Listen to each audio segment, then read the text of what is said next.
Sophie et Rebecca sont des gens du voyage. Ces caravanes sont leur maison. Mais pour elles, pas question de prendre la route. Elles ont toute leur vie ici, dans les Yvelines. Comme elles, 28 autres sédentaires vivent sur l'aire d'accueil des Bruyères à Trappes. Une aire inadaptée puisqu'elle est prévue pour des gens de passage. Séjour maximum 5 mois. Jusqu'à l'année dernière, des dérogations leur étaient accordées. Mais un nouveau règlement a changé la donne. Seule exception, avoir un enfant scolarisé. Si on n'a pas d'enfant qui va à l'école, il faut qu'on soit expulsé. Mais expulsé pour aller où? On ne sait pas. La communauté d'agglomération de Saint-Quentin en Yvelines gère les 3 aires d'accueil présentes sur son territoire, dont celle-ci. Elle assure conseiller des places dans les environs au bout des 5 mois. Mais ce que demandent ces sédentaires, c'est une solution définitive.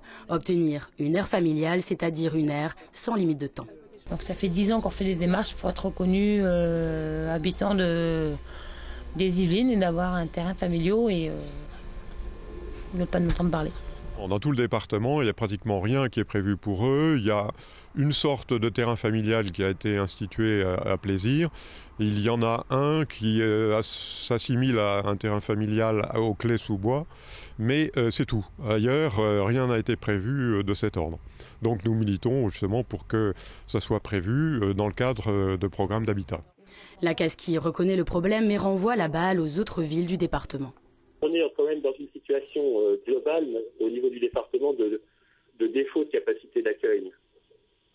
Et je pense que cette question de la mobilité se poserait en d'autres termes si effectivement l'ensemble des communes avaient réalisé des aires d'accueil similaires à celles de Saint-Quentin en Yvelines.